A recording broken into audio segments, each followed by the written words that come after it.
This is CBS News Miami. Off the top at 4, people living in Jamaica are bracing for the impact of Category 5 Hurricane Melissa. The hurricane is expected to bring life-threatening and potentially catastrophic flash flooding and landslides to Jamaica. This could be the most destructive hurricane to ever hit that island. And here's a look at live pictures from Jamaica and Kingston, where preparations are underway. We can see the weather is starting to get worse at this hour. We have seen some light traffic move through the area and a few people walking along the streets, bracing for what's to come. Good afternoon, and thank you for joining us. I'm Naja Sherman, and welcome to CBS News Miami's 4 p.m. Quickcast.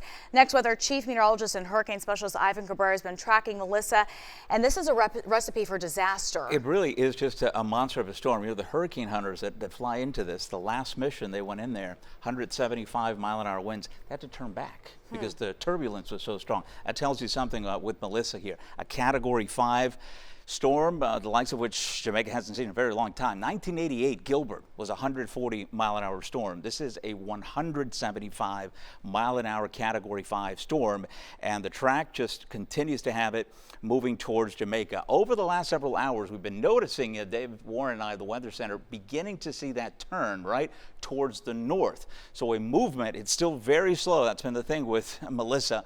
West-northwest movement now at 3 miles an hour. So we'll eventually start getting some movement here, and this thing will begin to head off to the north. It's not something we want. We'd rather continue with a westerly motion, but that's not in the cards. Watch the track here. This is the 2 p.m. update, which updates current conditions. The cone will be updated at 5 o'clock, so join us for that on CBS News Miami. But there is the storm continuing to move then north, and then it'll hook back towards Jamaica as we head through it tonight.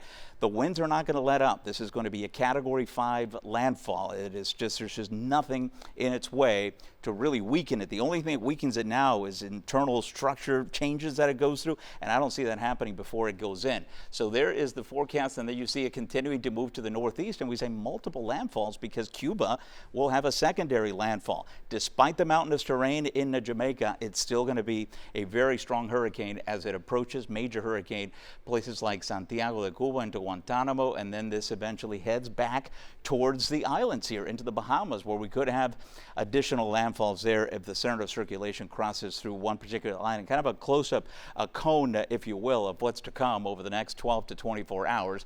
There's Montego Bay on the western side of Jamaica. I've been watching live pictures from Kingston Harbor there, still looking at what we've been looking at throughout the last couple of days. I don't think conditions really turn hard and nasty until we get till tonight with that landfall, potentially sometime between 5 and 6 in the morning tomorrow morning, and then again a curve back out to the northeast. Here is the wind field. So the yellow is tropical storm force winds, which is why if you've been watching cameras or talking to folks in Jamaica, perhaps you have family, friends there, really conditions have not deteriorated significantly yet.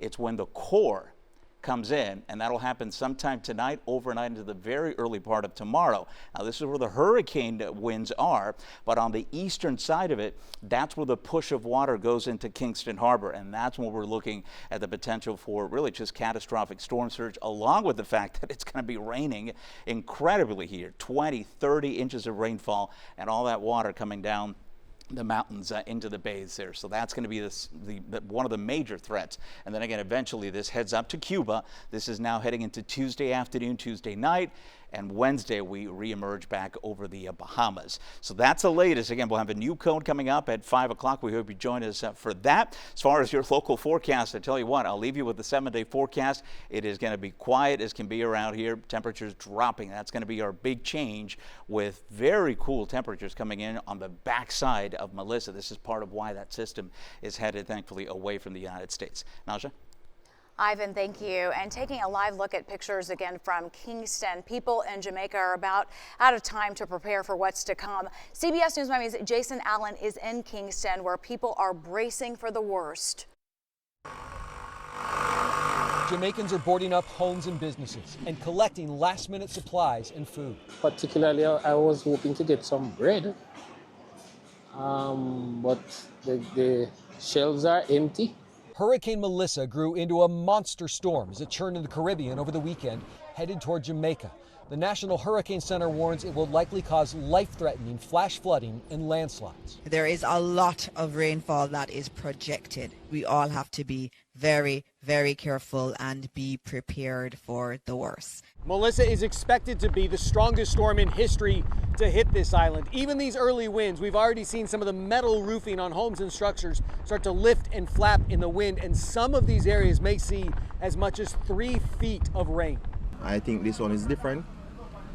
I think we're definitely gonna have this one gonna impact us hard. Hundreds of shelters are open, though most of the people we spoke with ahead of the storm said they preferred to stay at home and protect their belongings.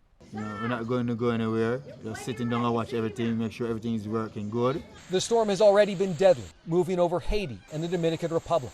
Police there are using drones to deliver supplies to people cut off by flooding. Back in Jamaica, officials warned residents there is nowhere that will escape the wrath of this hurricane. Jason Allen, CBS News, Kingston, Jamaica.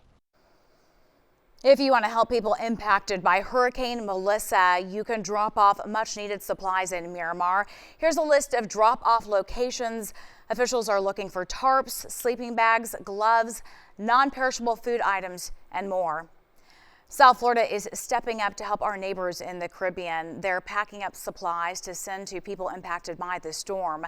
CBS News Miami's Morgan Reiner spoke with volunteers at the Global Empowerment Mission. She has an inside view of the work that they are doing.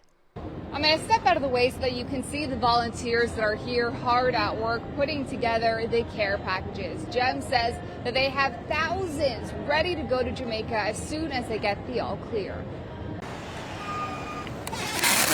Global Empowerment Mission is actively monitoring Hurricane Melissa. Wait and see right now, but as a Category 5 that it is now, it is going to be very devastating. But it's not just a waiting game to see where donations need to be distributed. Volunteers are actively working for the moment Jem gets the green light. Today and throughout the last recent days, we've been prepping for Jamaica. We have a team already there, stationed there, as well as that's our headquarters of our Caribbean branch. So we are packing boxes this whole weekend and prepping for the initial response. Once the storm passes, thousands of boxes will leave the Doral warehouse and be flown or shipped to Jamaica. Every one of our family kits has about 10,000 calories in it. It's good for 2 people for about 2 to 3 days, depending on how many calories you're going to take. It has hygiene items, laundry soap, just your basic needs of what you're going to need to get through a tough time. One of the items Billy Richardson says helps the most, the makeup kit. Helps them feel a little bit more of normalcy, and that's one of the most difficult things for people when you're not in your normal space. And right now, Jem is looking for more donations, from canned goods to flashlights. I just want to stress to anybody, don't feel like a small amount is not going to do anything. Everything does count. Every little piece does impact us. And, if you can't give fiscally or financially, come out and donate your time and help us pack these boxes. For a full list of what Jem is looking for in terms of donated items like canned goods or flashlights, or simply how to donate your time if you want to come here and volunteer to put together the packages, we'll have all of that for you on our website at cbsmiami.com. For now in Doral, Morgan Reiner, CBS News Miami. Stay with us for continuing coverage of Hurricane Melissa before and after landfall in Jamaica. We'll have live reports from Jamaica, and CBS News Miami's Chelsea Jones will have the very latest coming up on CBS News Miami at 5. Now at 4, the man charged with fatally shooting an officer 4 years ago changed his plea. Mr. Benegas, how do you plead to the charges contained in the information? Guilty or no contest? Guilty. Guilty. The court accepts your plea of guilty to the charges. That's Jason Benegas telling the judge he is pleading guilty to the charges. The judge says jury selection will continue for the death penalty phase. It was back in October of 2021 when Officer Yandy Torino was shot and killed by Benegas. It happened while Torino was trying to arrest him following a string of burglaries. Our Ted Scouten is working this story, and he'll have much more tonight at 5. The Norwegian Jewel returned to Port Miami this morning. It is 1 week after a passenger fell overboard. The ship was coming from Portugal when the man went over. A witness told us he heard the couple arguing after a night of gambling, and when the man went overboard, a massive search and rescue mission began. Oh, there was a search for about a good 12 hours. We sat out there doing circles, patrolling the area with the lights, searchlights and everything, and then the airplane showed up, and then other boats got into the area and started searching also, and we sat there for about a good 12 hours searching. The cruise line says the search was unsuccessful. The name of the victim has not yet been released. Now to a deadly head-on crash in Miramar. Police say a person was killed and another was injured. Miramar police say a Honda Civic was heading eastbound in the westbound lanes when it crashed head-on with a Tesla. It is unclear which driver died at the scene. When we come back, a new drug made to help menopausal women has been approved. See what medical experts are saying about it and its side effects. And following their big win yesterday, the Miami Dolphins host the Baltimore Ravens Thursday night at Hard Rock Stadium. Our coverage right here on CBS News Miami gets started with the Coach Mike McDaniel show at 7, followed by Finn's pregame show. Kickoff is at 8, and we wrap it all up with fifth quarter after the game. Welcome back. In today's Health Watch, the FDA approved a new non-hormonal drug to treat hot flashes and night sweats for women in menopause. Data from clinical trials shows the drugs reduce the frequency and severity of hot flashes and improve sleep for women who are not taking hormones.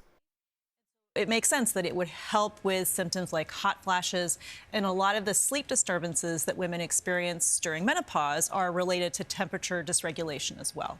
So for women who have breast cancer, for example, who cannot take hormone replacement therapy, this is an especially important option to have.